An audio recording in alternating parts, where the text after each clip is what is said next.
মোদিজির যে 11 বছরের সুশাসন, সেবা, দরিদ্র কল্যাণের যে কাজ করে গেছেন 11 বছর, তার যে কার্যকলাপ আমরা সংক্ষিপ্ত আকারে আমরা তুলে ধরছি। তো আমি সর্বপ্রথম বলতে চাইব, সমগ্র ত্রিপুরাবাসীকে আমার ব্যক্তিগত পক্ষ থেকে, ত্রিপুরা সরকারের পক্ষ থেকে অনেক অনেক শুভেচ্ছা এবং ধন্যবাদ জ্ঞাপন করছি। তো আমরা মোদিজির ব্যাপারে যদি বলতে চাই, তাহলে সেটা কিন্তু 1 ঘন্টায় অথবা প্রেস কনফারেন্সের মাধ্যমে অথবা একটা বক্তৃতার মাধ্যমে সমাপ্ত করা যাবে না। তো যতটুকু সম্ভব আমরা চেষ্টা করছি অল্প সময়ের মধ্যে সম্পাদন করার। এই যে 11 বছরের মোদিজির কার্যকলাপ, সেটা আমাদের ভারতের ইতিহাসে স্বর্ণ অক্ষরে লেখা থাকবে যে এই শাসনকাল উন্নত ভারত এবং আত্মনির্ভর ভারতের সংকল্প সিদ্ধির এক সুবর্ণ যুগের আমরা উদয়, যেটাকে আমরা বলতে পারি, সূচনা হয়েছে। তো সেই ক্ষেত্রে যদি আমরা লক্ষ্য করি যে যখন থেকে ভারত স্বাধীন হয়েছে, সেই তখন থেকে যদি লক্ষ্য করি যে প্রধানমন্ত্রী, সেই তখন থেকে জওহরলাল নেহরু থেকে শুরু করে, যদি আমরা বলি ইন্দিরা গান্ধী থেকে শুরু করে মনমোহন সিং থেকে যদি বলি, তাহলে সেই সময়কালে কিন্তু আজকে ভারতকে আমাদের বিশ্বে পরিচিতি ছিল না। একমাত্র আমাদের মোদিজির নেতৃত্বে আমাদের আজকে বিশ্বে ভারতের, আমাদের যে দেশের নাম আমাদের উজ্জ্বল হয়েছে। তো সেটা একটা বড় বিষয়। তো আমি এটাই বলতে চাইবো যে আমাদের মোদি সরকারের সময়কালে ভারতের যে ভবিষ্যৎ, সেই ভবিষ্যৎ একটা ফাউন্ডেশন এই সময়কালের মধ্যে আমরা দেখতে পাচ্ছি যে ফাউন্ডেশন তৈরি হয়েছে, যে আগামী দিনে আমাদের ভারত, যে আমাদের লক্ষ্য, আমাদের মোদিজির লক্ষ্য, আমাদের বিশ্বে 1 নম্বরে আমাদের পৌঁছানো, সেই লক্ষ্যে আমাদের সরকার, আমাদের মোদিজির নেতৃত্বে সরকার কাজ করছে এবং বিকশিত ভারত আমাদের মোদিজির নেতৃত্বে সেই দিশাতে লক্ষ্যমাত্রাকে নিয়ে কাজ করছে।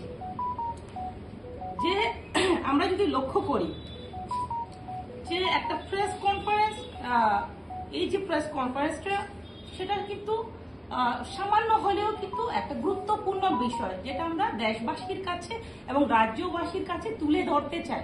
অনেকগুলো বিষয় যেগুলো আমাদের গ্রামবাসীরা, অনেকগুলো স্কিম হয়েছে, বিভিন্ন ডেভেলপমেন্ট হয়েছে, কিন্তু গ্রাস লেভেলে, গ্রামে হোক শহরে হোক, অনেকেই সেই বিষয় নিয়ে জানেন না। তো তার জন্য আমরা সেটাকে তুলে ধরছি। যেমন আমাদের আজ যে আমাদের দেশের প্রধানমন্ত্রী মাননীয় মোদিজির নেতৃত্বে যে সরকার, নতুন ভারতের যে চিন্তাধারা, যেখানে প্রগতি আছে সেখানে অগ্রগতি আছে, যেখানে বিজেপি সরকার আছে সেখানে গরিব কল্যাণের যে নিশ্চিত আমাদের সরকার, নিশ্চিত যে দিশা আমাদের সরকার, মোদিজির নেতৃত্বে সরকার দিচ্ছে। শাসন এখানে সেবার রূপ নিয়েছে। বিগত দিনে কিন্তু শাসন মানে ক্ষমতা দেখানো, ক্ষমতায় লড়াই ছিল। আজকে শাসন মানে সেবার রূপ ধারণ করেছে মোদিজির নেতৃত্বে সরকারে। সরকার বিগত দিনে শুধুমাত্র নিজের যে বক্তব্যকে প্রকাশ করত, আজকে সরকার যে অংশীদারিত্ব, যেটাকে সকলে মিলে যে ভাগাভাগির মাধ্যমে কিভাবে দেশকে আরো এগিয়ে নিয়ে যাওয়া যায়, সেই বিষয়ে কিন্তু মোদিজি গুরুত্ব দিয়েছে। সেই দিশাতে আমাদের সরকার, আমাদের মোদিজি নেতৃত্বে সরকার কাজ করছে। যেমন সুশাসন এখন সংস্কৃতির অংশ হয়ে গেছে, যেটা আমরা যদি লক্ষ্য করি যে সুশাসন আমাদের ত্রিপুরাতে আমরা লক্ষ্য করেছি, যেহেতু আপনারা এখানে ত্রিপুরার রিপোর্টাররা আপনারা আছেন, ত্রিপুরাতেও কিন্তু বিভিন্ন সময়ে আমাদের সুশাসনের আমাদের কাজকর্ম হয়েছে। তো সেটা সমগ্র আমাদের ভারতবর্ষের মোদিজির নেতৃত্বে হয়েছে। সেটা একমাত্র সম্ভব মোদিজি দেশের প্রধানমন্ত্রী আছেন বলে সেটা সম্ভব হয়েছে। তার মানে আমরা ভাবতে পারি যে সরকার মানে হচ্ছে প্রক্রিয়াশীল সরকার, সরকার মানে হচ্ছে দায়িত্বশীল সরকার। সরকার মানেই হচ্ছে যে জবাবদিহিতার সরকার, সরকার মানেই হচ্ছে জনগণের অংশগ্রহণমূলক সরকার। সেই বিগত দিনে কিন্তু সেগুলো ছিল না। একমাত্র আমাদের মোদীজির যে পজিটিভ চিন্তাধারার কারণে যে জনকল্যাণ জনমুখী যে সরকার ওনার নেতৃত্বে সেটা সম্ভব হয়ে উঠেছে। পাশাপাশি যদি আমরা লক্ষ্য করি যে 2018 সালে ত্রিপুরার কথা এবং আমরা যদি সমগ্র আমরা দেশের কথা বলি 2014 সালের আগে তখনকার সময়ে বলা হতো শুধুমাত্র দুর্নীতি কেলেঙ্কারি আর তোষণের উপরে আলোচনা হতো সেই বিগত দিনে। আজকে মোদী সরকার আসার পরে 2014 সাল থেকে যে আলোচনা হতো উন্নয়ন উদ্ভাবন এবং নতুনত্ব নিয়ে আমাদের সরকার মোদীজির নেতৃত্বে সরকার চিন্তাধারা করছে এবং সে উপরে ভিত্তি করে কাজ করে যাচ্ছে। সেটা একটা বড় বিষয় যেটা আমাদের বর্তমানে আমাদের জনসাধারণ সমগ্র আমাদের যে 140 কোটি আমাদের ভারতবাসী সেটা জেনে গেছে এবং সেই সুফল আমরা পাচ্ছি। আজকে যতগুলো ইলেকশন হচ্ছে সেই ইলেকশনে আমাদের ভারতীয় জনতা পার্টির জয়লাভ করছে। তো সেটাই একটা বড় বিষয় যে 11 বছরের যে আমাদের কার্যকলাপ সেই কার্যকলাপের একটা বড় দিক আমরা সুফল পেয়েছি।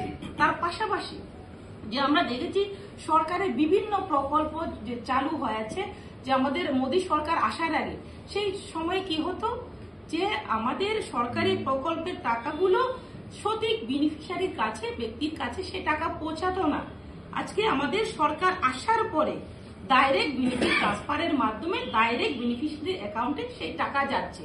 সেই বিগত দিনের যে দেশের প্রধানমন্ত্রী ছিলেন যে রাজীব গান্ধী উনি বলেছিলেন যে আমি দিল্লি থেকে যখনই 100 টাকা আমি গ্রামে সেই ব্যক্তির কাছে আমি পাঠিয়ে দিই সেই টাকা সেই ব্যক্তি 15 টাকায় পায়। যদি আমি সেই 1 টাকা যদি দিল্লি থেকে পাঠানো হয় তাহলে সেই ব্যক্তি 15 পয়সা পায়। তো সেই টাকা কি হয় মিডিলম্যান যারা থাকতেন সেই জায়গাতে করাপশনে সেই উপযুক্ত ব্যক্তি পেতেন না। আজকে মোদীজির চিন্তাধারায় মোদীজির নেতৃত্বে সেটাকে কিভাবে কমানো যায় সেটাকে কিভাবে নির্মূল করা যায় তার জন্য আজকে ডাইরেক্ট বেনিফিট ট্রান্সফারের মাধ্যমে বিভিন্ন স্কিমের টাকা ডাইরেক্টলি বেনিফিশিয়ারিরা পাচ্ছে। সেটা একটা কিন্তু বড় দিক আমাদের দেশের প্রধানমন্ত্রী 11 বছরের কার্যকলাপ উনি সেটা করেছেন। আগে কি ছিল সেই সময়ে ছিল অনেকের ভাবনা ছিল যে কাজ হবে না সম্ভব হবে না এমন মানুষের জনগণের আমাদের চিন্তাধারা ছিল। আজকে যদি আমরা লক্ষ্য করি নতুন ভারতের মোদীজির নেতৃত্বে সরকার 11 বছরে যে কার্যকলাপ তার মধ্যে দিয়ে আজকে মোদীজির উপরে জনগণ বিশ্বাস রেখেছে যে এখন হবে অবশ্যই হবে সেটার উপরে জনগণ বিশ্বাস করতে পেরেছে এবং আমরা জানি মোদি হ্যাঁ তো মুমকিন হ্যাঁ সেই বিষয়টা কিন্তু বাস্তবে রূপদান করেছে এবং সেটা বাস্তবায়িত হচ্ছে এবং হয়ে দেখিয়েছে। এই 11 বছর আমাদের যে মোদীজির কার্যকলাপ তার মধ্যে ফুটে উঠেছে সেটা একটা বড় বিষয়। তার পাশাপাশি যে আমরা বিগত দিনে আমরা লক্ষ্য করেছি যে শুধুমাত্র রাজনীতি করা হতো বিভিন্ন বিষয় নিয়ে জনগণদের নিয়ে গরিব অংশের ব্যক্তিদের নিয়ে শুধু স্লোগান দেওয়া হতো গরিব হাটাও গরিব দূর করার বিষয়ে, কিন্তু সেটা কিন্তু কোনো সময় কোনোভাবে নির্মূল করার বিগত দিনে সরকার করেনি। আজকে আমাদের মোদীজির নেতৃত্বে আজকে আমাদের যে রাজনীতিকে পারফরমেন্স ভিত্তিক রাজনীতি করে তুলেছেন আমাদের দেশের প্রধানমন্ত্রী, সেটা একটা বড় বিষয়। আজকে দেখা যাচ্ছে যে আমাদের এই 1 বছরে কি কাজ হলো, আমাদের 7 বছরে কি হলো, 11 বছরে আমাদের সরকার কি করেছে, মোদীজির নেতৃত্বে সরকার কি করেছে, এমনকি আমাদের ত্রিপুরা সরকার কি কাজ করেছে সেটা কিন্তু আমরা দেখিয়ে দিচ্ছি। বিগত দিনে কিন্তু সেটা ছিল না। আজকে সেই দিশাতেই মোদীজি নিয়ে গেছেন আমাদের সরকারকে। আমরা যেহেতু আমরা উত্তর পূর্বাঞ্চলে আমরা বসবাস করি সেই ক্ষেত্রে কিন্তু বিগত দিনে আমরা লক্ষ্য করেছি যে নর্থ ইস্টকে কখনো সেই কংগ্রেস আমলে মনমোহন সিং বলে যাই আমরা প্রধানমন্ত্রী বলি সেই সময়ে কিন্তু নর্থ ইস্টকে গুরুত্ব দেওয়া হয়নি। আজকে মোদী সরকার আসার পরে আমাদের নর্থ ইস্টকে গুরুত্ব দিয়েছেন এবং গুরুত্ব দিয়ে আজকে বারবার নর্থ ইস্টে উনি ভিজিট করছেন এবং বিভিন্ন কেন্দ্রীয় মন্ত্রীদেরকে, প্রতিমন্ত্রী বলুন, ইউনিয়ন মিনিস্টার বলুন, সবাইকে আসতে বলা হচ্ছে এবং আসছেন এবং প্রতিটি ডিপার্টমেন্টের কিভাবে ডেভেলপমেন্ট করা যায়, নর্থ ইস্টকে কিভাবে উন্নয়ন করা যায় সেটার উপরে গুরুত্ব দিয়েছেন। পাশাপাশি যে আমাদের 2025 সালে ইদানিং আমাদের যে rising north east investor summit হয়েছিল, সেখানেও কিন্তু 4.3 লাখ ক্রোড় টাকা আমাদের বিনিয়োগ আকর্ষণ আমাদের করেছে। সেই বিগততে কিন্তু নর্থ ইস্টে অনেক ইনভেস্টর যারা রয়েছেন তারা কিন্তু আমাদের নর্থ ইস্টে ইনভেস্ট করতে চায় না। আজকে বাণিজ্যের ক্ষেত্রে ইনভেস্ট করার জন্য বিভিন্ন বড় বড় ইনভেস্টররা আমাদের নর্থ ইস্টে ইনভেস্ট করছেন, সেটা একমাত্র সম্ভব হয়েছে আমাদের মোদিজি আমাদের নর্থ ইস্টকে গুরুত্ব দিয়েছেন, তার জন্য কিন্তু আজকে আমাদের নর্থ ইস্ট এগিয়ে যাচ্ছে। তার পাশাপাশি সেই তখন থেকে কিন্তু আমাদের অর্থনীতি বিশ্বের মধ্যে কিন্তু 5 নম্বরে হয়েছে, তার মধ্যে এখন আমাদের অর্থনীতি কিন্তু 4 নম্বরে এসেছে।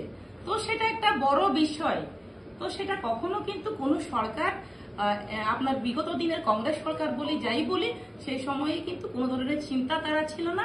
আজকে আমাদের ভারতীয় জনতা পার্টি সরকার, মোদীজির নেতৃত্বের সরকার যে গুরুত্ব দিয়েছেন আমাদের দেশকে আমাদের বিশ্বের মধ্যে 1 নম্বরে নিয়ে যেতে হবে অর্থনৈতিক দিক থেকে, সমস্ত দিক থেকে, তার জন্য কিন্তু আজকে আমাদের দেশ আমাদের মোদীজির নেতৃত্বে আজকে আমাদের অর্থনীতি 4 নম্বরে আমরা পৌঁছে গেছি, সেটা একটা বড় বিষয়।